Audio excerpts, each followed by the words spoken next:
홍콩에서 1달러를 쓰면 5센트는 이 사람에게 돌아간다는 말이 있습니다.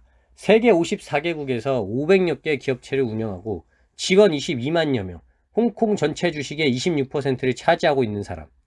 그래서 홍콩 사람들은 그가 건설한 아파트에서 출근해 그가 건설한 도로와 교량을 오가고 그가 건설한 지하철역을 이용하며 그가 소유한 마켓에서 각종 생활용품을 구입한다고 합니다. 이거 뭐 현실판 심지네요. 이분은 바로 중국을 포함한 동아시아 최고의 부자로 포브스 세계 부자 순위 23위, 홍콩 최대 기업 청쿵그룹의 창시자 리자청 혹은 리카싱 회장이죠. 그의 나이 92세, 홍콩과 캐나다의 이중 국적을 가지고 있으며 자산은 추정 하나 약 30조입니다. 선비 집안을 지낸 인물들이 가문에 많았다고 하여 리자청의 아버지는 검소하고 자급자족을 하며 살아왔다고 합니다. 어린 시절에는 아버지의 영향을 많이 받아 절대로 남한테 피해를 주지 않으려고 애를 썼으나 불행하게도 리자청이 어린 시절에 돌아가셨기 때문에 결국 리자청이 어린 나이에 가장 노릇을 해야 하는 상황에 이릅니다.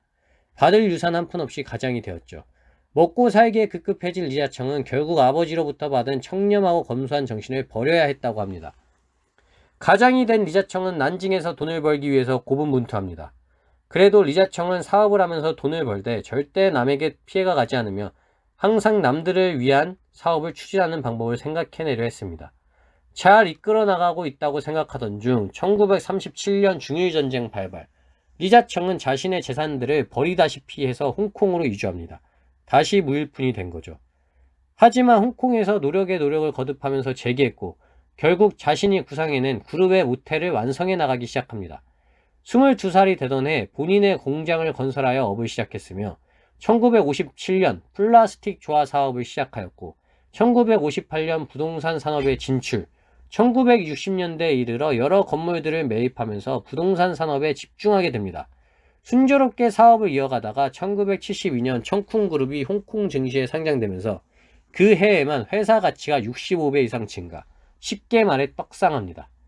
이후 운수회사를 비롯하여 1980년대부터 여러 운수기업을 인수하여 항만 산업에 진출하였고 홍콩전력까지 인수합니다. 여기에 당시 주요 투자처였던 중국이 덩샤오핑의 개혁개방 정책 때문에 크게 성장하여 글로벌 대기업으로 가는 발판을 마련하게 되죠. 이런 투자 성공 때문에 혹자는 아시아의 버핏이라고 부르기도 합니다. 그러나 리자청이 인정받는 건 단순히 돈을 많이 벌어서가 아닙니다. 인간됨에 있어서도 배울 게 많은 사람이라는 이미지 때문입니다. 그와 관련된 몇 가지 일화가 있는데 대표적인 게 가정교육입니다. 아무리 일이 바빠도 월요일 저녁은 항상 가족들과 함께 식사한다가 아버지 리자청의 원칙입니다. 리자청은 자녀를 재벌이라는 그늘에서 키우지 않고 자립심을 키우려고 두 형제를 13살이 되던 때 해외로 유학을 보내 독립생활을 시킵니다. 차려주는 밥만 먹던 이들은 TV 요리 프로그램을 통해 열심히 요리를 배워 한 달 만에 모양을 갖춘 식단 생활을 시작했다고 하네요. 재벌의 자녀였으나 이들 형제는 학업의 시간에는 아르바이트를 하며 교통수단은 자전거를 이용한 걸로 알려졌습니다. 아시다시피 일반인들한테는 이게 당연하지만 재벌 자제들은 해외에 유학 간 재벌 자제들에게는 아르바이트 할 시간에 교우 관계 쌓기 바쁘고 교통수단은 슈퍼카를 이용합니다. 근데 이들을 보면서 너희 아버지가 아시아 대부호인데 왜 이렇게 고생하면서 사니라고 묻자 이들은 어깨를 으쓱하며 뭐 어때서 라고 대답했을 뿐이라고 하네요. 이 형제는 나중에 우수한 성적으로 미국 스탠퍼드 대학을 졸업. 하지만 아버지는 이들이 가족 기업에 입사하는 것을 원치 않았습니다. 리자청은 아들들이 스스로의 힘으로 이룩하기 원했고 두 형제는 결국 홍콩을 떠나 캐나다에서 사업을 진행합니다. 고된 노력 끝에 이들은 업적을 거둬 한 명은 부동산 개발회사를 운영, 나머지 하나들은 토론토 투자은행의 최연소 파트너가 됩니다. 이들의 멋진 모습을 보자 리자청은 내가 없어도 자신들의 능력으로 가족들을 부양하고 가업을 이어나갈 수 있다며 자랑스러워했다고 하네요. 물론 결국 나중에 가업을 이어받기는 했습니다.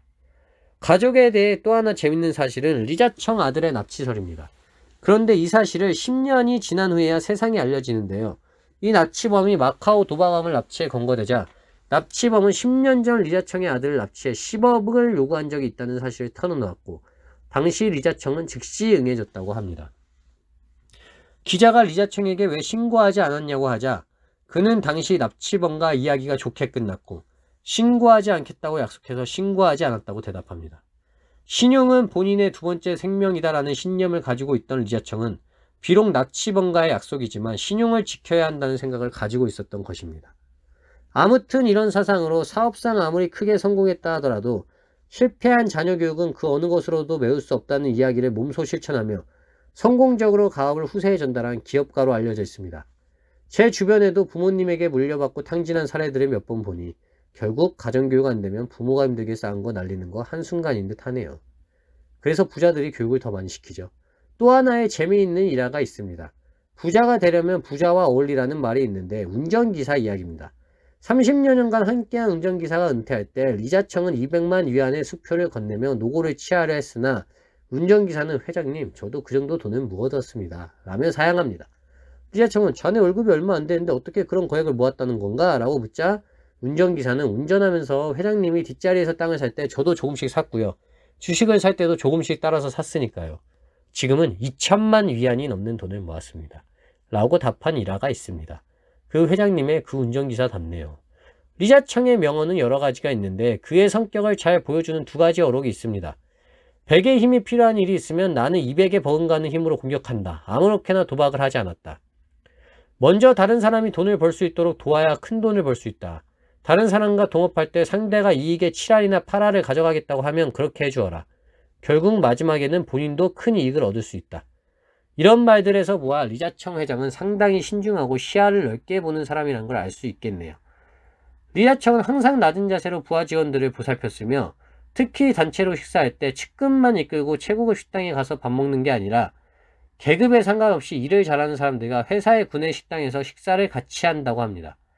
세계에서 가장 유명한 기업 중 한 곳인 청쿤그룹의 창립에 이어 리자청은 중국의 대도시에 수많은 대학교들을 세웠습니다. 베이징, 란징, 청두, 텐진, 강저우, 시안, 충칭, 홍콩 등 수많은 대학교를 세워 중국인들의 교육 활성화에 나섰고 베이징에는 동양 최대 규모를 자랑하는 동방광장을 만들었습니다. 리 회장은 교만하지 않고 겸허한 마음으로 살아가는 게 성공의 비결 중 하나라고 이야기했습니다.